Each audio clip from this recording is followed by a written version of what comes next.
communication orale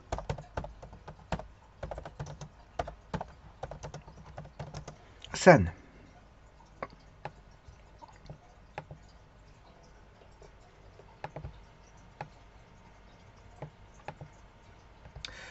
Je vais parler ici de la formation des groupes.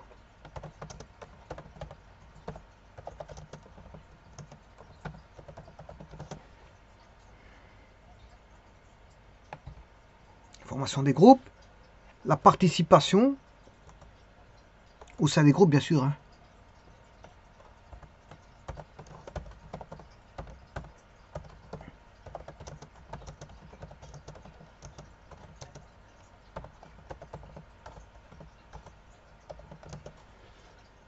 Je vais parler aussi un petit peu des rôles, les rôles des animateurs.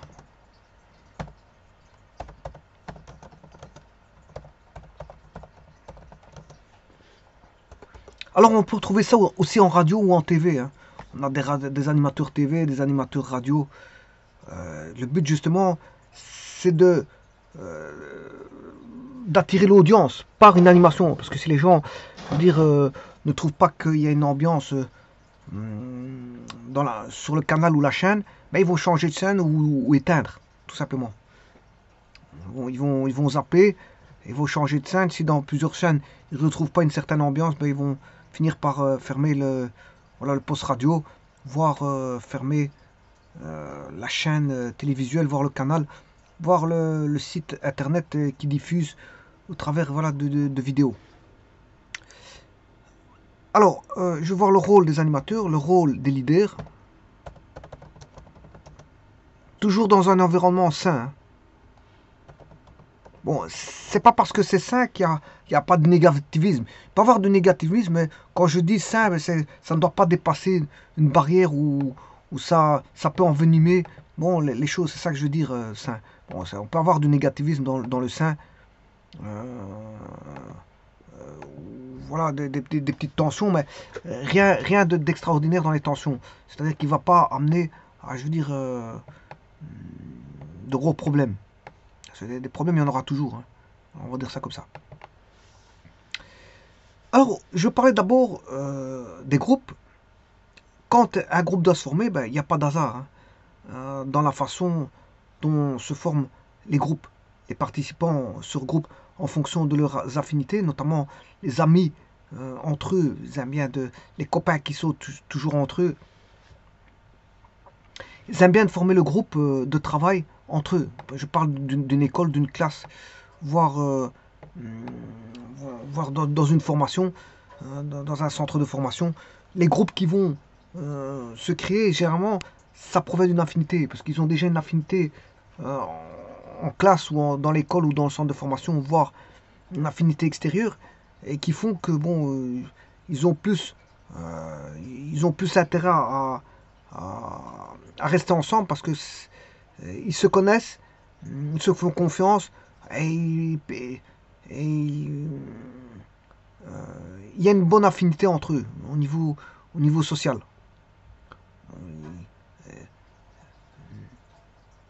Ils passent de bons moments ensemble, ils aiment bien quand ils se mettent à faire des blagues, ben, ils en rient. C'est pas qu'ils restent sérieux sur certaines blagues à chaque moment, mais ils en rient et ils participent, je veux dire, on va dire au délire du groupe, qui après, je m'excuse, un groupe qui a déjà pris naissance avant l'heure, c'est-à-dire que il y a le groupe, il y a des affinités de groupe qui se font et certaines personnes vont, je veux dire, côtoyer certaines personnes plutôt que d'autres. Et donc, quand il va y avoir des groupes de travail, à ce moment-là, ce qu'on appelle des groupes de travail, pour effectuer, je veux dire, certaines tâches, à ce moment-là, ces mêmes groupes qui se sont faits avant l'heure vont se regrouper ensemble, parce qu'ils ont une très bonne affinité entre eux.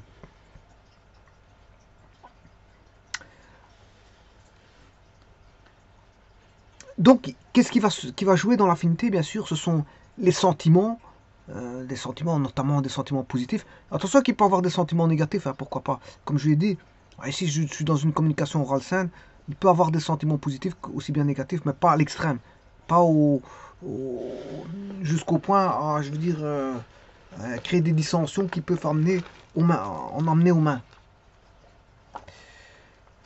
C'est ça que je veux dire. Voilà.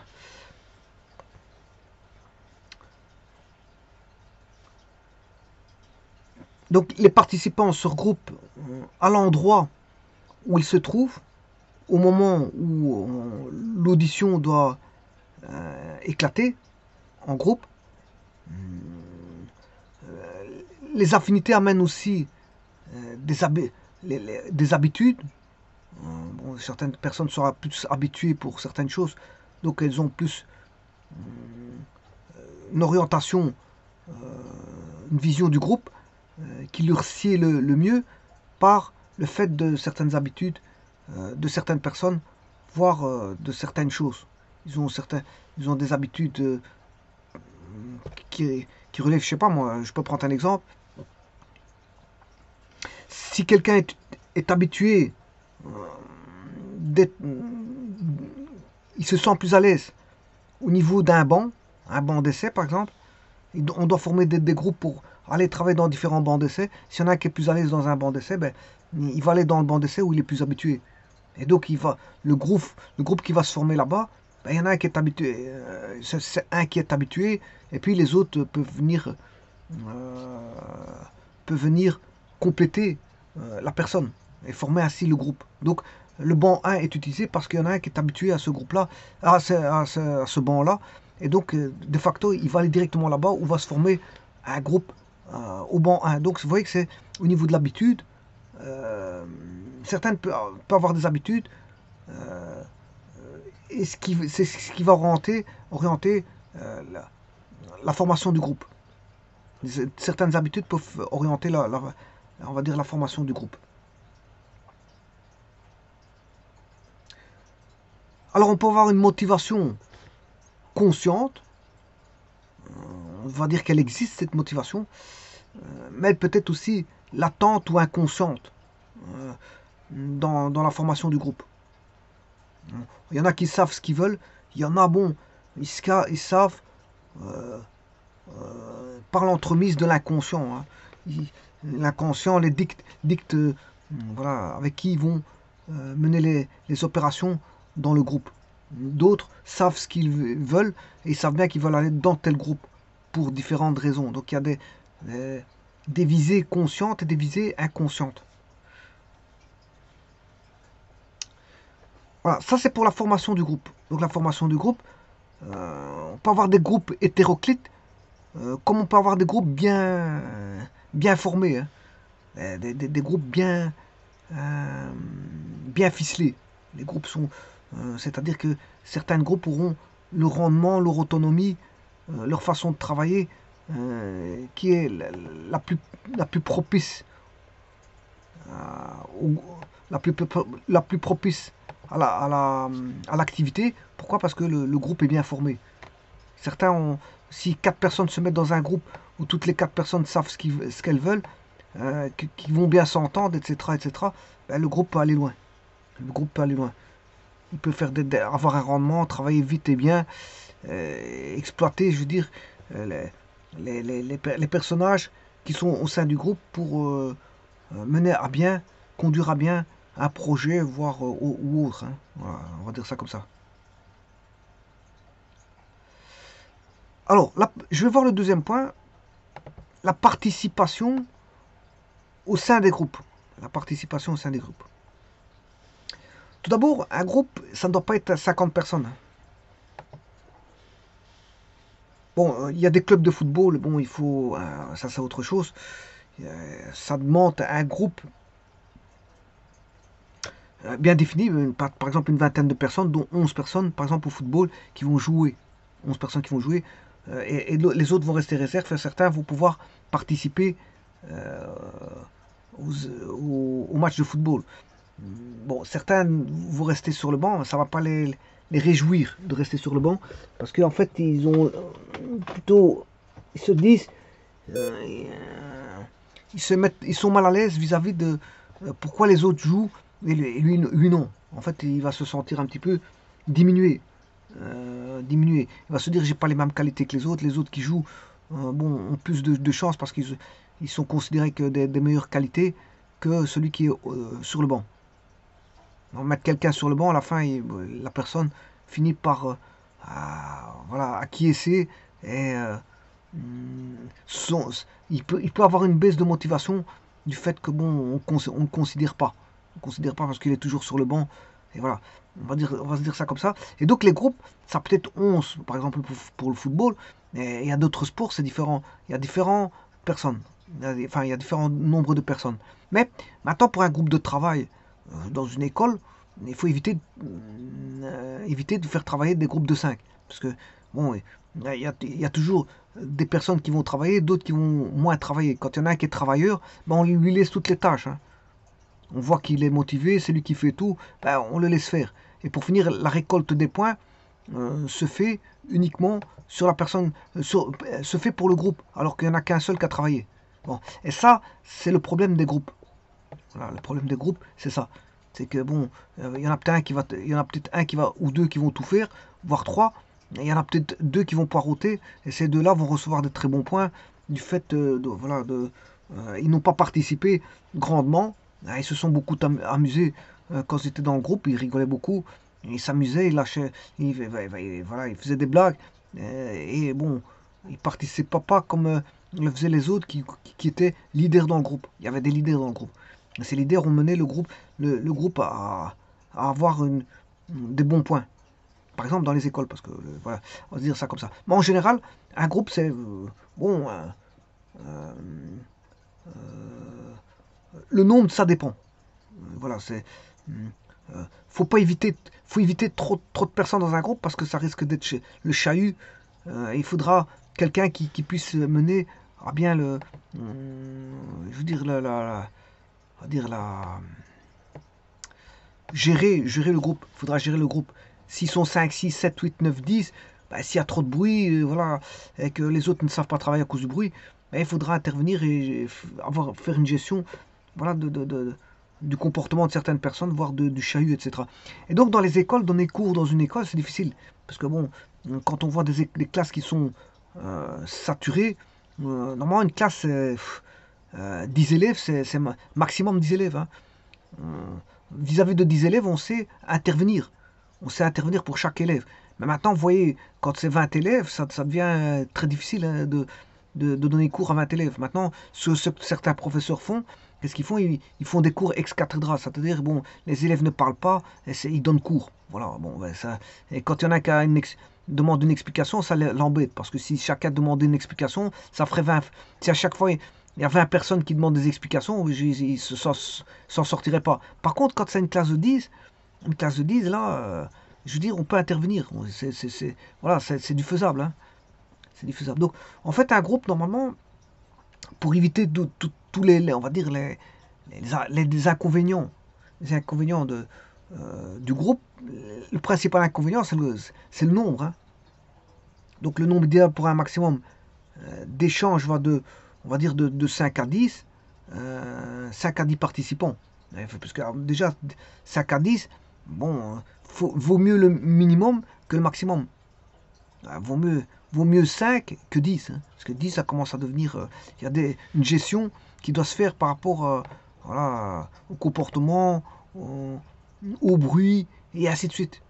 Voilà, à l'équipement, et tralala, et tralala. Aux questions, même aux questions. Hein, voilà, on peut répondre à 5 personnes et pas répondre à 10 personnes. Hein.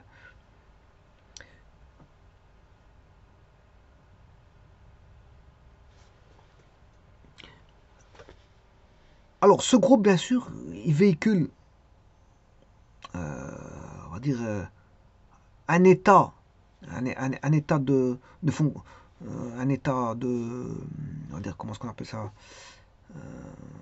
un état de réflexion, un état de réflexion au niveau du groupe. Il y a ce qu'on appelle, voilà, un niveau de réflexion commun, un niveau de réflexion commun euh,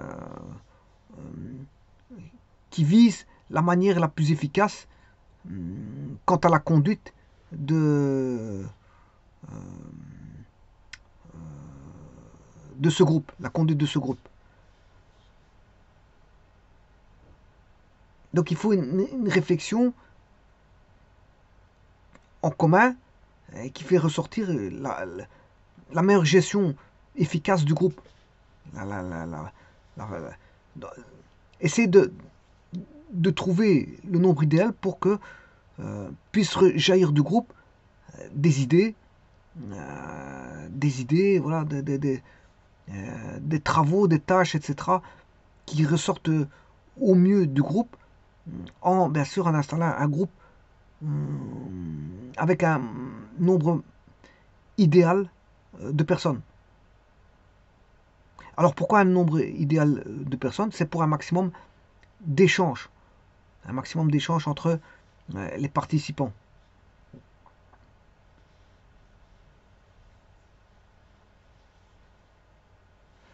Alors ce qu'on peut en dire, c'est que si on a 3 à 4 personnes, en général 3 à 4 personnes, ben, c'est pauvre comme réalité sociale.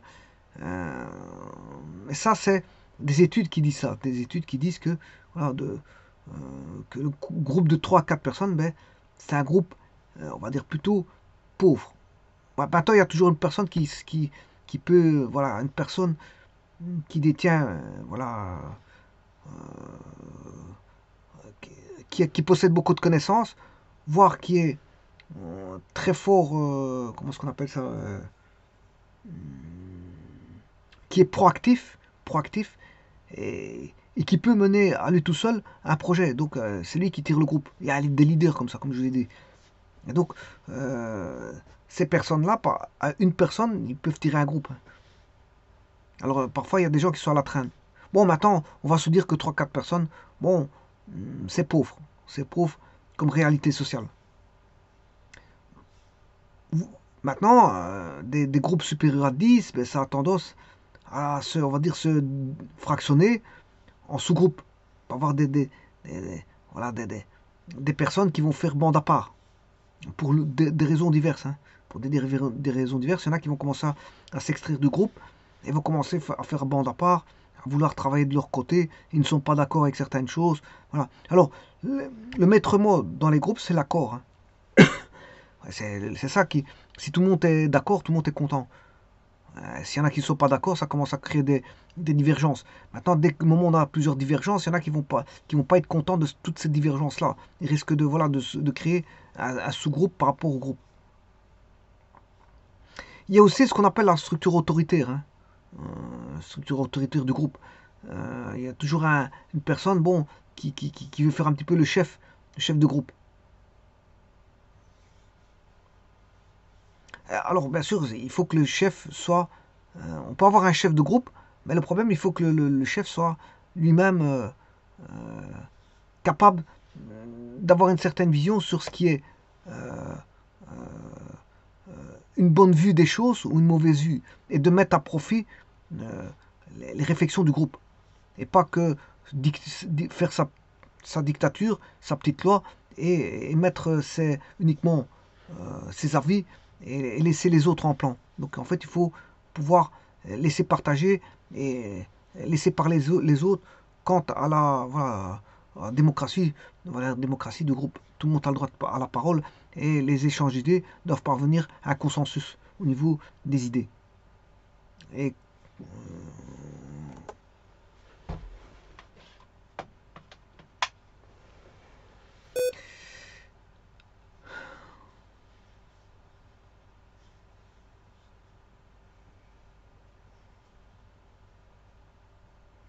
voilà, donc le maître mot ici, c'est ne pas enlever des idées créatrices du groupe. Hein. Donc le nombre doit être un élément favorable et pas un élément défavorable. C'est-à-dire qu'il faut avoir exactement le bon nombre de personnes. Maintenant, parfois, on distribue aussi, enfin, on crée des groupes par division, hein, on partage par rapport au matériel. Alors, on voit qu'on a 5 bancs de travail qui constituent 5 expérimentations sur des bancs. Ben, on va partager s'il y a 20 personnes, on mettra 5 personnes parce que comme il y a 5 bancs, on va mettre 4 personnes par banc. Voilà, et le partage va se faire comme ça. Et alors après, on va échanger les bancs. Le premier groupe fera l'expérimentation sur le banc 1. Ensuite, la semaine d'après, le groupe 1 fera l'expérimentation sur le banc 2. Euh, ensuite, la semaine d'après, il fera sur l'expérimentation sur le banc 3 et puis le banc 4. Et puis le banc 5. Et pendant ça, là, il y a une tournante au niveau des bancs. Et donc, les groupes restent toujours les mêmes. Maintenant, un groupe peut on peut avoir un problème de groupe, hein. Donc il y a deux personnes qui ne s'entendent pas, bon, on va changer les deux personnes de groupe, parce que s'ils ne s'entendent pas chaque fois, bon, on ne va pas les maintenir dans un groupe où il y a une confusion qui se fait au sein du groupe, rien qu'à cause de deux personnes qui ne s'entendent pas. Donc on va les changer de groupe. On va changer de groupe. Alors, on a d'autres raisons qui peuvent faire un changement de groupe. Si une personne ne vient pas, on peut elle ne vient jamais, ben, cette personne-là, on ne fait plus confiance à cette personne. Donc, qu'est-ce qu'on va faire? Ben, on va remodeler les groupes. Voilà. S'il y a 20 personnes, enfin, s'il y a, par exemple, 5 bancs, bon, il y a 20 personnes, il y a, ça fait 4 bancs par personne, 20 divisé par 5, ça fait 4 bancs par personne. Si maintenant, il y a 3 personnes qui ne viennent plus, voilà, qui sont toujours malades ou qui ne viennent plus, etc., ben, il faut refaire une division pour refaire. On va remodeler les groupes. On va remodeler les groupes. Par rapport à une division, voilà. Ben, c'est pas obligatoire, hein, c'est pas des choses obligatoires. Voilà, alors maintenant, le degré de maturité du groupe. Ben, la maturité du groupe est indépendante de la maturité de chaque individu, hein. C'est la maturité individuelle et la maturité de groupe est complètement différente. Voilà, donc on a, c'est vrai qu'on a une maturité individuelle de chaque participant, mais c'est pas ça qui fait la maturité du groupe. La maturité du groupe, c'est comme son nom l'indique, la maturité du groupe qui est complètement à distinguer de la maturité individuelle de chaque participant.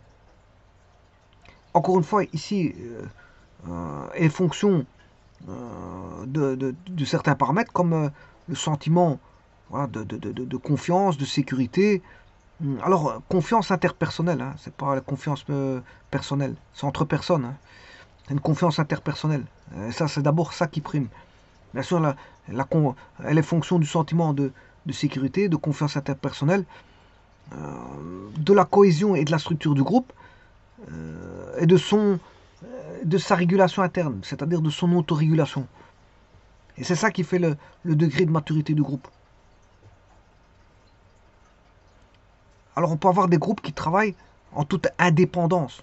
Ils sont autonomes. Il y a une autonomie on peut avoir des autonomies de groupes autonomes.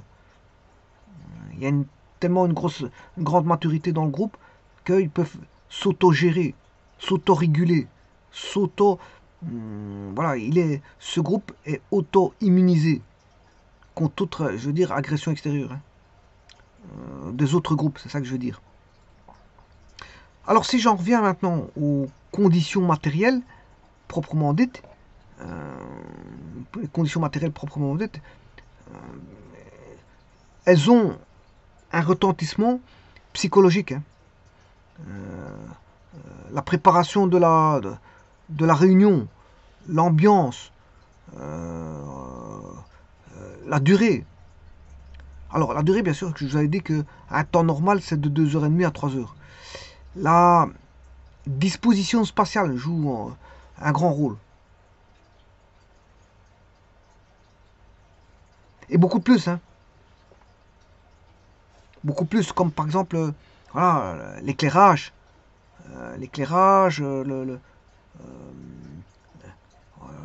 L'espace, s'il est grand ou petit, les fenêtres, s'il y a des fenêtres qui donnent sur un jardin, voire sur une forêt, sur une rivière, etc., qui donnent sur un extérieur avec un beau décor, etc. Bon, il y a beaucoup de conditions matérielles qui peuvent rendre un groupe meilleur.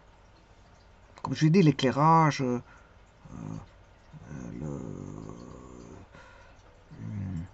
les locaux extérieurs.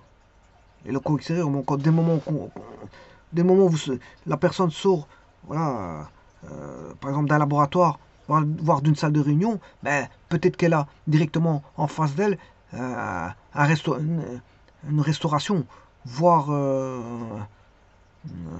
voire un petit musée, voire etc., etc. Tout ce qui peut être euh, attrayant, attrayant et reposant. Un jardin en extérieur, etc. Donc, tout ça, ça contribue à des conditions de bien-être et donc individuel et donc de bien-être au sein du groupe. Parce que si on est bien à l'extérieur, on est bien au restaurant, on est bien du restaurant voilà, dans une cantine, ou si on est bien au sein des bâtiments qui, qui ont de l'hygiène, où ça sent bon, où c'est propre, où je veux dire les locaux sont bien, l'architecture est très, très belle, où toutes les commodités y sont, où les sièges, on peut s'asseoir, je veux dire, sur des sièges très confortables, et ainsi de suite. Toutes les commodités sont là pour faire en sorte que la personne soit bien, ben, notamment, elle fera tout pour si elle est portée par le haut au niveau des commodités, ben, elle fera tout pour, quand elle va aller travailler, ben, elle ira travailler dans le groupe de manière la plus énergique possible. Parce qu'il va se sentir bien, il se sentira réveillé. Et donc, il fera tout pour, comme on lui fait voilà, des faveurs, ben, il va rendre ces faveurs-là. Il peut remercier tout, il peut faire un retour de toutes ces faveurs en travaillant correctement au sein du groupe. Alors, la morale du groupe. La morale du groupe, enfin c'est pas le moral, c'est le moral. On dit le moral du groupe. Le moral du groupe, il est, ça peut être influencé. Hein. Attention au jeu d'influence dans les groupes. Hein. Il peut y avoir des influences néfastes au sein d'un groupe qui peuvent éclater un groupe. Hein. Donc le tout, c'est dans un groupe d'avoir les meilleures influences, les plus positives. Alors bien sûr, quand je dis influence, c'est parler des situations extérieures. Hein. Situation extérieure au groupe, voire même au sein du groupe, même. Hein. Pas avoir voilà, quelqu'un qui influence dans un groupe, influence mal le groupe. Alors, un exemple, on peut avoir un groupe qui délibère devant des observateurs, par exemple. Voilà. Alors, peut avoir une personne qui influence certaines personnes ou d'autres personnes bon, à des visées nauséabondes.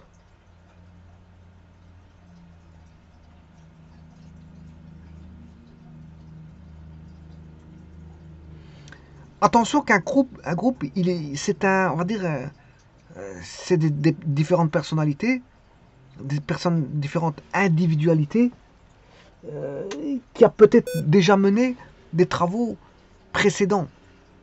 Et donc, le groupe vit. Et s'il vit, il a une histoire.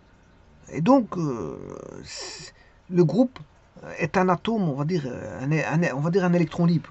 Le groupe est un électron libre. S'il a vécu déjà par le passé, ben, il y a le passé du groupe. Et donc, on peut avoir des séances antérieures qui peuvent peser sur le moral présent. Donc, c'est normal, c'est parce qu'en fait, voilà, le groupe vit. Il vit. Donc, comme il vit, dans le groupe, il y a son passé, son présent, et dans le passé, il y a eu peut-être plusieurs antécédents, et ces antécédents, peut-être qu'il y a des bons antécédents, des mauvais antécédents, et bon, tout ça est à prendre en compte. Et donc, ça peut ramener voilà, une psychologie de groupe pendant, on va dire, durant son existence, durant l'existence du groupe, ben, il va connaître des hauts et des bas. Et donc, il peut avoir, c'est comme une personnalité, le groupe devient une personnalité morale.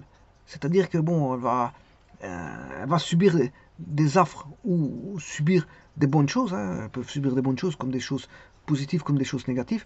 Mais elle peut avoir un certain moral du fait de certains. Si le groupe, la semaine passée, il y a eu des antécédents lourds qui ont failli éclater le groupe, mais je veux dire, le moral ne sera pas au beau fixe. C'est ça que je veux dire. Alors certains groupes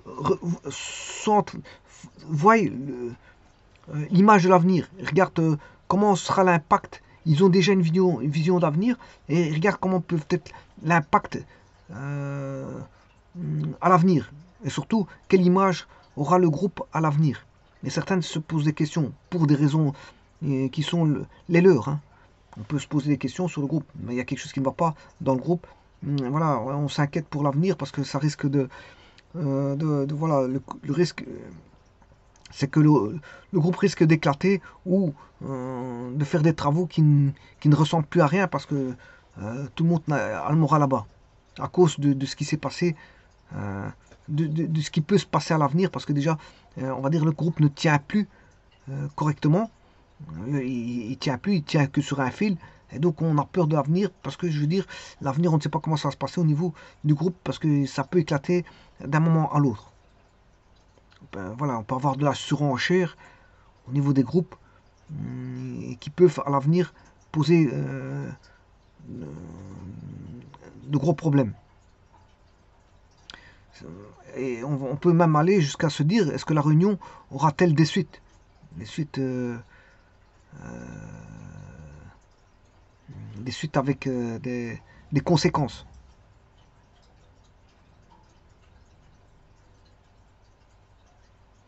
Alors, il y a quelque chose de fondamental aussi dans le moral, c'est normalement quand il y a je parle en termes de réunion, des groupes de réunion, en termes de réunion, il faut toujours des écrits.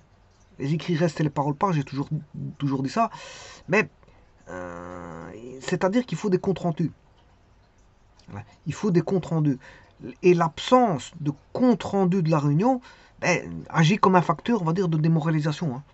Le fait que, bon, on s'en fiche, on n'écrit pas ce qu'il faut à la réunion, on n'a rien écrit, on s'en fait. Quelque part, c'est du je m'en foutisme. Et donc, le je m'en foutisme, ça ne cadre pas sur quelque chose de motivant. Le je m'en foutisme, ça ne va pas vers un point de vue plus motivant, mais justement, c'est démoralisant. Mais bon, on va aux réunions, il n'y a rien qui se fait, il n'y a pas de compte rendu, il n'y a pas de rapport, les gens ils s'en foutent, et on se dit, ouais, quel est l'intérêt encore d'aller dans des réunions où, je veux dire, on perd son temps. Voilà, c'est une perte de temps.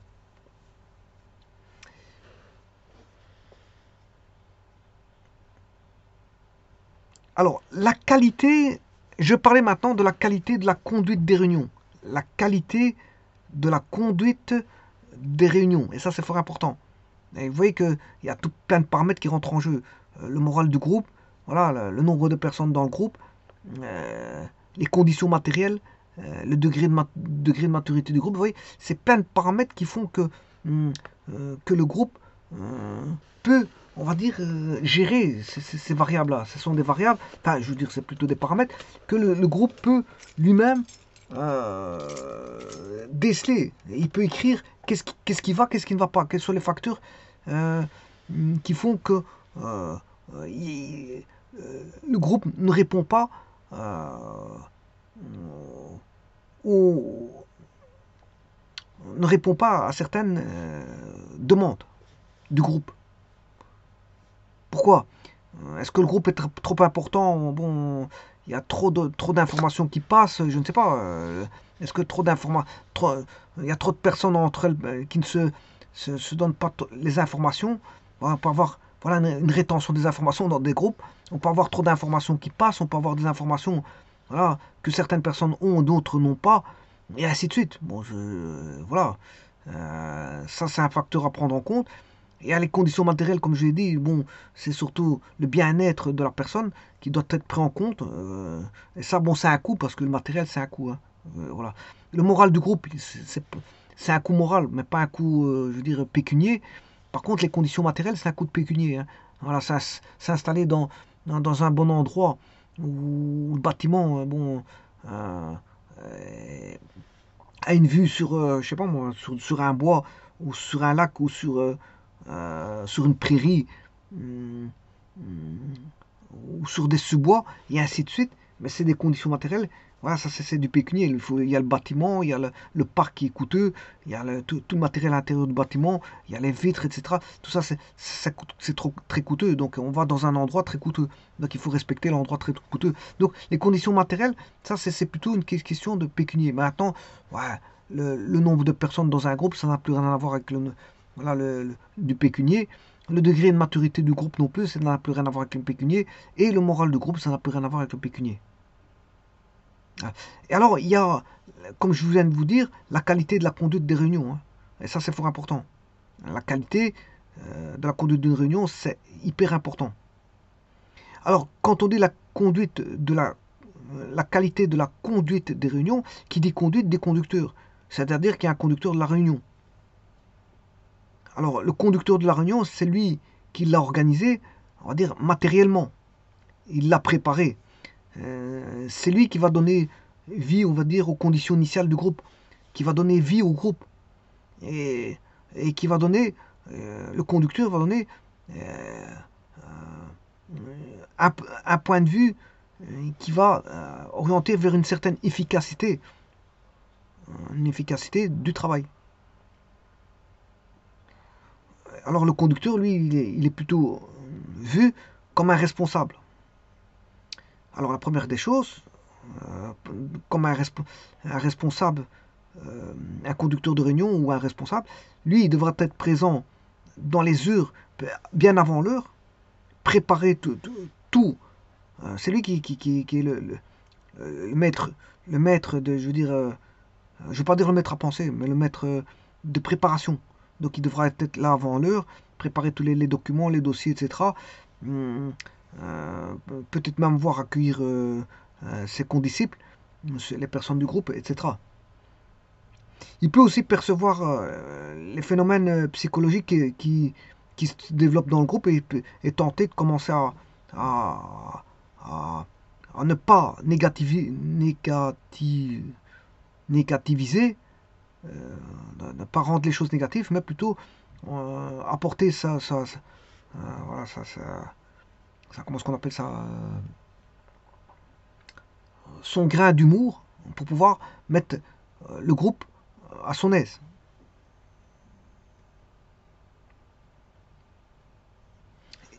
Et aussi, il y aura aussi un but qui sera de faire progresser le groupe vers les objectifs de la réunion. Voilà, c'est une réunion, elle se tient parce qu'il y a des objectifs à atteindre. Et donc, il faut une certaine visée de la réunion. Et bon, c'est lui, est en train de faire progresser le conducteur, je parle toujours du conducteur, de, de, le conducteur de la réunion, bah, il est en train de faire progresser le groupe. Il va tirer vers le haut le groupe, bien sûr, hein, et il va essayer d'arriver aux objectifs, les objectifs de la réunion.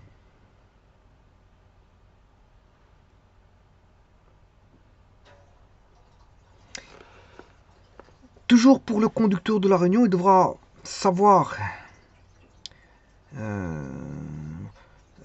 deux choses. Évoluer, il devra pouvoir savoir évoluer son propre rôle, donc faire évoluer son propre rôle, son action, et il doit pouvoir évaluer ce qui ne va pas dans le groupe, ce qui a lieu d'apporter comme changement pour que le groupe fasse, voilà, aille vers les objectifs qui sont inscrits dans la fiche de travail. La fiche de travail pour la réunion.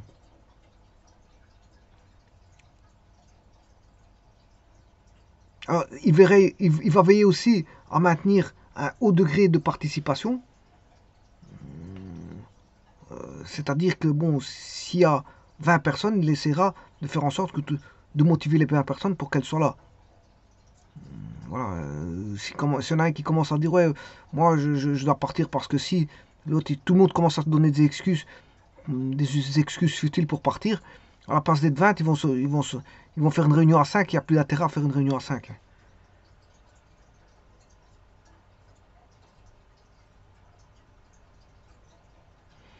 Alors, ce même conducteur, s'il fait ce travail-là de manière qualitative, ben, il va mener à bien la réunion.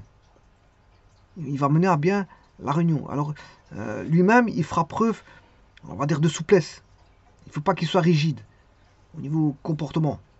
Parce que les gens, ils n'aiment pas en général les gens rigides. Alors, ils préfèrent d'avoir des gens plus cool. Donc, il fera preuve de souplesse et pourra passer, par exemple, du rôle d'animateur au rôle d'intervieweur, intervieweur de groupe, bien sûr. Et donc, vous voyez que le conducteur de la réunion, c'est quelqu'un qui, euh, dont on demande que, bon, c'est quelqu'un qui a, comment est-ce qu'on appelle ça,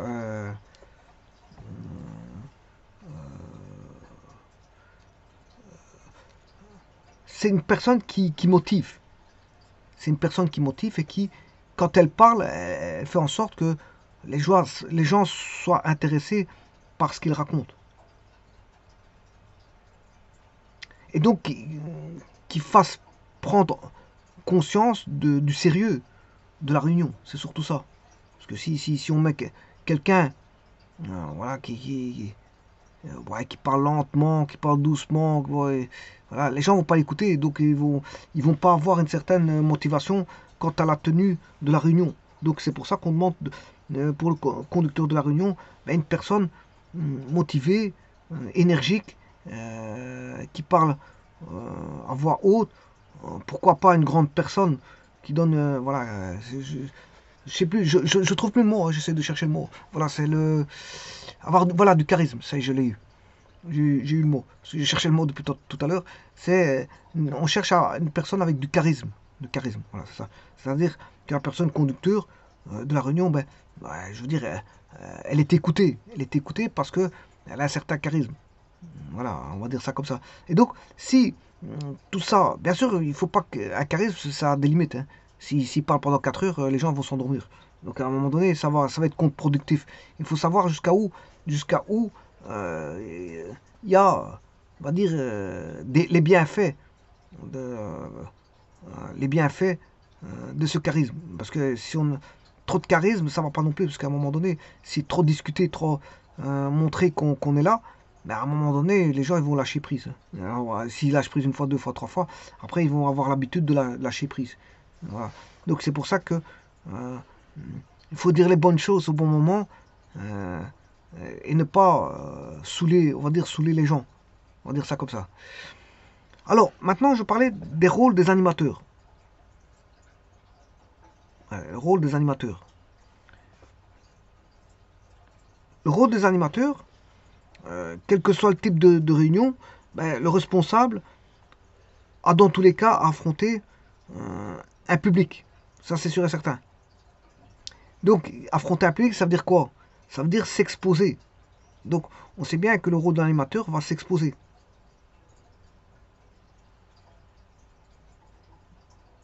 Ce qui veut dire que s'exposer, ça veut dire qu'il ne doit pas faire n'importe quoi.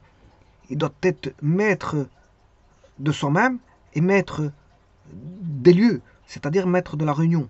Parce que s'il commence, s'il y en a un qui dit un mot de travers et que bon, il s'emporte, ben, il va pas donner un exemple aux autres du groupe, tout le monde va s'emporter, ça va être la bérésina. Donc il ne faut pas qu'il y ait un effet, je veux dire, boule de nez.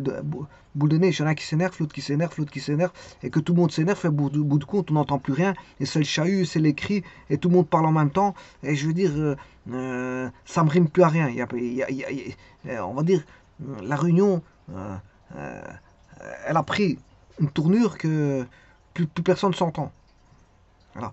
Et c'est contre-productif parce qu'en fait, il n'y a pas d'information qui passe, il n'y a plus d'action ni d'information qui passe parce que les gens parlent pour ne rien dire. Ça devient du brouhaha, voire des bruits ou des brouhaha qui font qu'on ne s'entend plus. Et donc il faut se maîtriser, il faut pouvoir se maîtriser et laisser parler les personnes à personne. Laisser parler, quand elle a terminé, bon, voilà, elle vide son sac, bien sûr, pas pendant 4 heures, Mais elle vide son sac et puis on laisse parler une autre personne. Donc le rôle de l'animateur, bien sûr, c'est lui d'abord qui doit être, il doit avoir une certaine maîtrise de soi, et bien sûr de la réunion. Sans passer pour une personne qui est, comment on appelle ça, arrogante. Ni, euh, ni, ni arrogante, ni méchante, euh, ni insultante. Voilà, donc elle doit se maîtriser et avoir laissé entrevoir, comme je l'ai dit, aussi un charisme aussi. Donc il y a le conducteur de la réunion, il doit avoir un charisme, mais pas que lui. En fait, au bout du compte, la plupart des personnes doivent avoir un charisme, notamment l'animateur. Hein. Ouais, il doit savoir parler, savoir parler avec tact. Quand elle est devant une personne nerveuse, mais elle doit savoir répondre à cette personne nerveuse avec tact. Quand elle est devant une personne qui ne dit rien, ben, elle doit savoir la faire parler malgré tout. Voilà, et ainsi de suite. Voilà.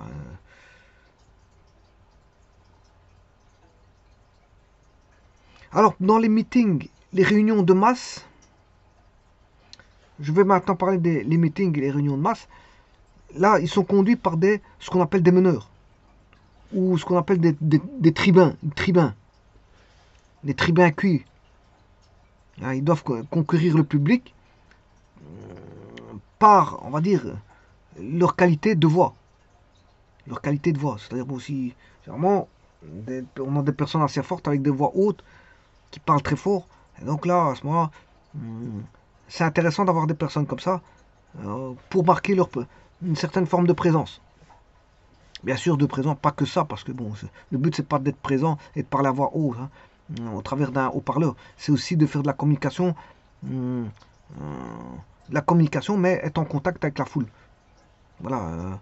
Faire aussi, bon, pas que de la communication, il doit pouvoir aussi faire de l'improvisation. L'improvisation. Et donc, faire participer, pourquoi pas le public si c'est le faire. Alors, pour ce qui concerne les publics et auditoires, là, les publics et auditoires, là, ils sont conduits par un orateur qui devra ne pas avoir peur du groupe. Et bien sûr, il devra connaître son sujet et posséder des qualités, bien sûr, d'orateur. Hein, des qualités d'orateur. Pour ce qui concerne les réunions d'information descendante, là, le conducteur est aussi l'orateur. Mais il fait partie, on va dire, du groupe. Dans les réunions d'information ascendante, là, le conducteur est l'intervieweur du groupe.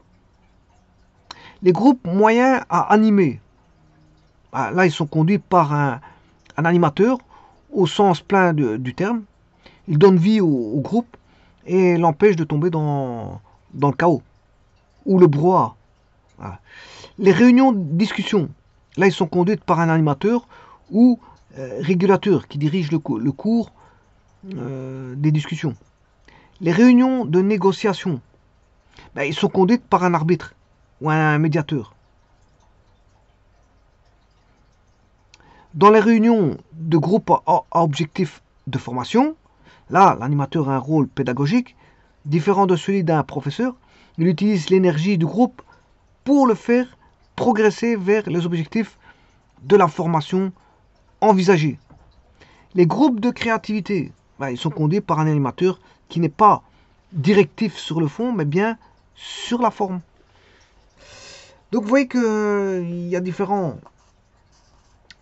conduites en fonction de, voilà, si on est dans une réunion d'information, si on est bien sûr ascendante ou descendante, si on est dans un groupe moyen à animer, si on est dans une réunion de discussion, si on est dans une réunion de négociation, si on est dans une réunion de groupe à objectif avisé de formation, si on est dans un groupe de créativité. Vous voyez que voilà, les conduites ne sont pas les mêmes.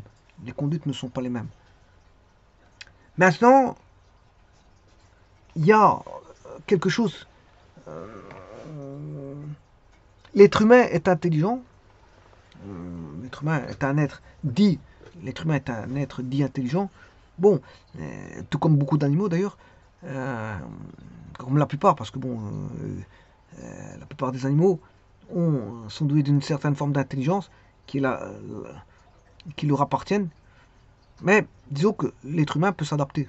Donc c'est-à-dire que si pour un tel type de réunion, il peut s'adapter. C'est bien, bon, qu'il doit parler à un public, ou à un grand groupe, ou un petit groupe, ou si ça concerne la pédagogie, ou si ça concerne voilà, une réunion familiale, une réunion euh, professionnelle, une réunion sportive, et ainsi de suite, bah, il doit s'adapter. Donc voir comment est le public et comment parler au public, tout en ayant une adaptation, tout en adaptant sa psychologie au public visé, au public qu'il a en face qu'il a en face. Donc c'est à lui à s'adapter. Il doit adapter sa psychologie pour entrer dans les vies, voilà, pour pouvoir être entendu. Le tout c'est ça, c'est d'être entendu.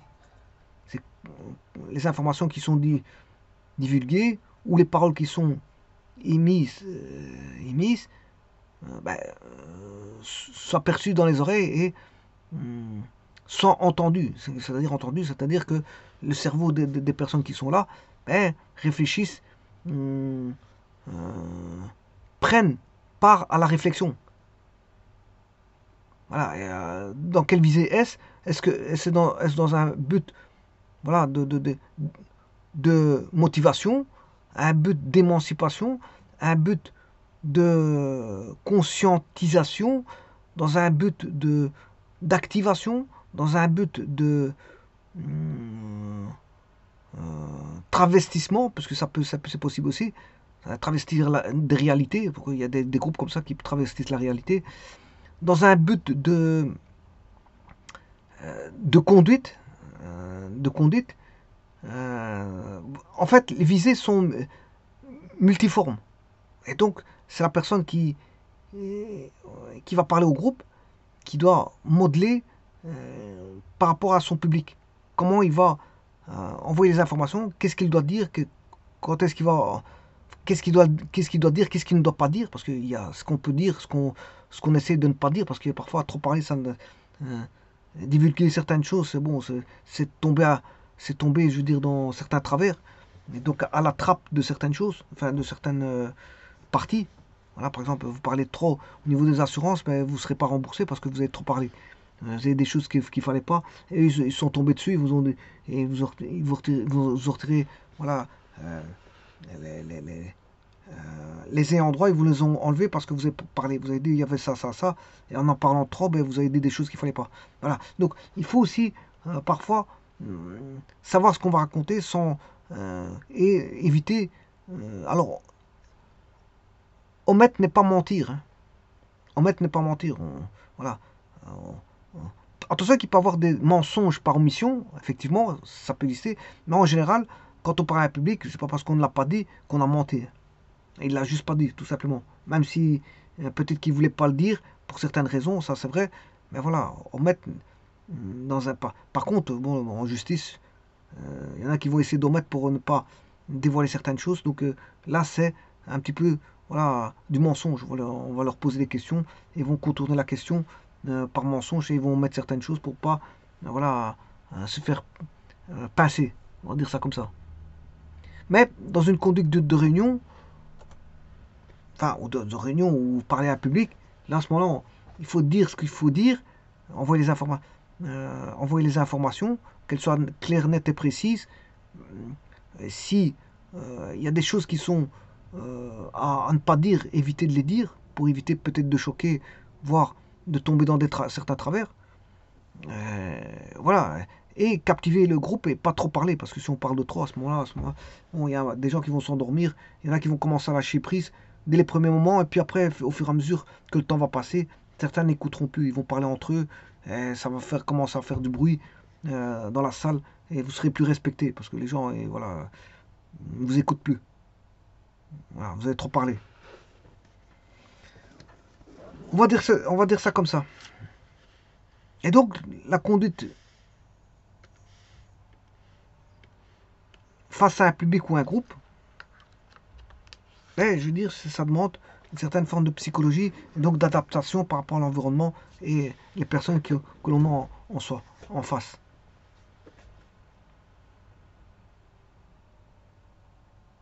Je vous remercie.